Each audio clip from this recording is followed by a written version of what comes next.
सबसे पहले मैं अपने सभी श्रोताओं से या दर्शकों से स्वतंत्रता दिवस की बधाई देता हूं। आज का दिन जिन लोगों ने हमारे लिए प्राण दिया, अपने आप को बलिदान किया, तन मन धन सब कुछ न्यौछावर कर दिया, इसको आप माने तो देश के लिए किया और बहुत निजी तौर पर अगर माने तो हमारे लिए किया। ये जो निजी तौर पर मानने की जो बात होती है कि हमारे लिए उन्होंने किया था, तो बहुत सारी संकुचित विचारों से हम ऊपर उठ जाएंगे और उसके प्रति अगर हम मानते कृतज्ञता का बोध करते हैं तो ये जो मोबाइल नहीं उठाना, ये जो छुप छुप के रहना, बात नहीं करना, है ना, कुछ न कुछ बहाना बनाना, अगर मान लेते हैं उसको निजी तौर पर आप महसूस करेंगे और उसकी कृतज्ञता का बोध आप में लाएंगे तो इन सारी कमजोरियों से व्यक्ति ऊपर उठ सकता है। आज 15 अगस्त है, हमें एक बार अपने स्वभाव का पुनर्मूल्यांकन करने की आवश्यकता है। 1947 से लेकर के हमको लगता है 80 वर्षों में अगर आप देखेंगे तो आर्थिक जगत में कुछ वृद्धि 1947 की अपेक्षा में हुआ है। किसने किया है उस डिबेट पर हम नहीं जाएंगे, हुआ है, लेकिन मानवता के रेस्पेक्ट में हम कहाँ पहुँचे हैं सो आप देखेंगे। डेमोक्रेसी क्या हो गया, बेरोजगारी क्या हो गया, पर्यावरण का प्रदूषण क्या हो गया, हवा पानी, इन सारी चीज़ों को अगर देखेंगे तो इन सारी चीज़ों के लिए हमारे अतीत के लोगों ने, वीरों ने ये आत्मत्याग नहीं किया था। उनकी आत्मा अगर आज आती है हम लोगों के बीच में अगर होगी तो वो बेचारे तड़पते होंगे कि हमने ऐसा नहीं सोचा था और वैसा हुआ। तो एक 15 अगस्त के शुभ अवसर पर ये बात हमको कहना है आप सबों से, आप चिंतन करेंगे, हमको पूर्ण विश्वास है। अब आती है बात, महाभारत में एक प्रकरण है द्रौपदी का चिरहरण। वो स्मृति मात्र से ही रोंगटे खड़े हो जाते हैं। और क्या समय था उस समय, जो जितने योद्धा, महायोद्धा, रथी, महारथी, बड़का बड़का विद्वान, भीष्म, जितने लोग थे सबके आंखों के सामने द्रौपदी का चिरहरण हो रहा था, बल्कि सभी लोग उस चिरहरण के सहभागी थे। कौरव भी थे, पांडव भी थे। हम पक्ष और विपक्ष की बात नहीं करते, वो सभी लोग उस चिरहरण में सहभागी थे। एक विकर्ण था, वह विकर्ण भी एक खाना पूर्ति किया, कह लिया कि ये गलत हो रहा है और वहाँ से चल गया।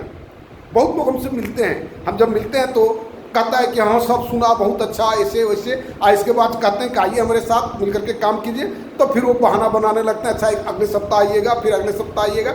ये जो मानसिकता क्यों आया है लोगों में हमको नहीं समझ में आता है। जो मान लेते हैं अभाव में है वो कोई बात नहीं, लेकिन अभाव में होने से केवल पैसे से ही देश की सेवा की जा सकती है ऐसी बात नहीं है। बहुत ऐसा अलग माध्यम है, बहुत सा ऐसा माध्यम है जिसमें हम लोग इसकी सेवा कर सकते हैं। और ये जो डाउनफॉल हुआ है हमारा डेमोक्रेसी का, वो डेमोक्रेसी का हम उसको फिर से पुनर्स्थापित करने का चेष्टा कर सकते हैं, प्रयास कर सकते हैं। आप कहेंगे डेमोक्रेसी क्या हुआ है, डेमोक्रेसी को डेमोक्रेसी, ये सीबीआई, ये ईडी, ये इलेक्शन कमिश्नर, ये सब दुर्योधन, दुशासन और क्या क्या है, सब बन करके बैठा है और सबको ही सोचता है कि ये हमारा नैतिक कर्तव्य है। और ये जो भयावह स्थिति है, जो हम गलत कर भी रहे हैं और गलत का एहसास हमको नहीं है। आप कह सकते हैं कि डेमोक्रेसी से आप इतना क्यों परेशान हैं, क्या आपको राजतंत्र चाहिए? नहीं, डेमोक्रेसी ही चाहिए, लेकिन ये जो डेमोक्रेसी है ये छद्म डेमोक्रेसी है, डायरेक्ट डेमोक्रेसी नहीं है।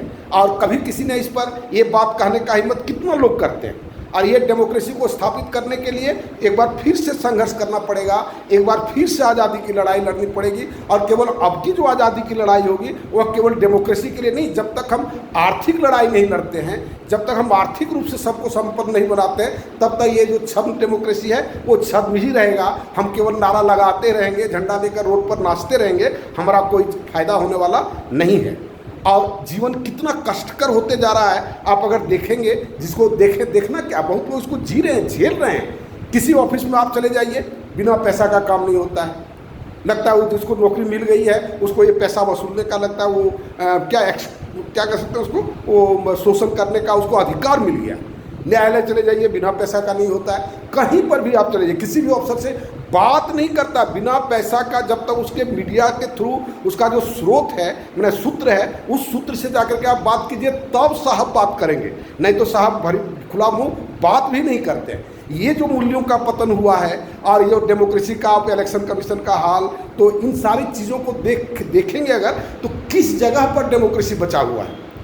एक भी ऐसा जगह नहीं है जहां पर डेमोक्रेसी, ये देश के लोगों ने, हमारे पूर्वजों ने जो त्याग किया, ऐसा नहीं किया था कि देश को किसी के जिम्मे लगा दो, बाकी लोग उसका ताली बजाएगा, और देश को किसी के जिम्मे लगा दो या किसी समूह को जिम्मे लगा दो, और समूह को जिम्मे लगा दे जिम्मा लगा करके बाकी लोगों को ये कह दो, वो कह दो, और 10 तरह का नैरेटिव गढ़ करके लोगों को परेशान करने का प्रयास करो। वर्तमान का सिचुएशन ठीक वैसा ही है। कहने का मतलब, द्रौपदी का चिरहरण और हमारा डेमोक्रेसी का चिरहरण दोनों ही समान रूप से प्रासंगिक है। आज भी, आज आज़ादी के दिवस पर हम लोग इस पर विचार करें, सोचें, और उम्मीद करते हैं कि आप उठकर खड़े होंगे, है ना। और हमारा माई न्यूज़ सोशल सिस्टम आप देखेंगे, यूट्यूब पर है, @प्रदीप सरोज 5144, PRADIPSAROJ कंटिन्यूसली लिखेंगे 5144, उसको देखें और जल्द से जल्द निर्णय लेकर मेरे साथ जुट करके इस काम को प्रारंभ करने में मदद करें। धन्यवाद।